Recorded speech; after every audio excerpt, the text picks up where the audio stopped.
അപ്പോൾ ഗൈസ് നിങ്ങൾക്കിത് കണ്ടാൽ തന്നെ മനസ്സിലായിട്ടുണ്ടോ ഇതെന്താ സാധനമെന്ന്. അതെ, ഇത് നമ്മുടെ ബിലിമ്പിയാണ്. അപ്പോൾ ഇവിടെ കുറേ ബിലിമ്പി ഇവിടെ നിറഞ്ഞ് മരത്തിൽ കുറേ ഉണ്ടായി. അപ്പോൾ ഞാനും എൻ്റെ ആൻറ്റിയും കൂടെ അച്ചാറിടാമെന്ന് വിചാരിച്ചു. അപ്പോൾ ഈ ബിലിമ്പിയൊക്കെ ഞാനും ആൻറ്റിയും കൂടെ മുറിച്ച് ഉപ്പും മുളക് മഞ്ഞപ്പൊടിയൊക്കെ ഇട്ട് ഇറക്കി ഉണക്കി വെച്ചിട്ടുണ്ടായിരുന്നു. പക്ഷെ ആ വീഡിയോ എന്താണെന്ന് പറയാൻ ഞങ്ങൾ അച്ചാറിട്ട വീഡിയോ മിസ്സായിപ്പോയി. അപ്പോൾ ഞങ്ങൾ കുറേ ബിലിമ്പി അടച്ചിട്ട് പാത്രം എത്തായിട്ട് അകത്ത് പോയി ഓടിപ്പോയി വേറെ കുറേ പാത്രമൊക്കെ എടുത്തിട്ട് ഞങ്ങൾ വന്നു.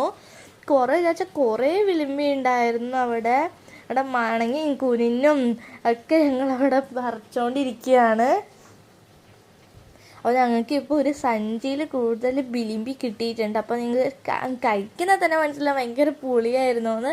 ഞാൻ അപ്പം തന്നെ തുപ്പിക്കളഞ്ഞിട്ട് ഒരു 1.5 പുളിയായിരുന്നു ആ ബിലിമ്പി. എനിക്ക് പൊതുവേ പുളിനോട് വലിയ താല്പര്യമുള്ള ആളാണ്.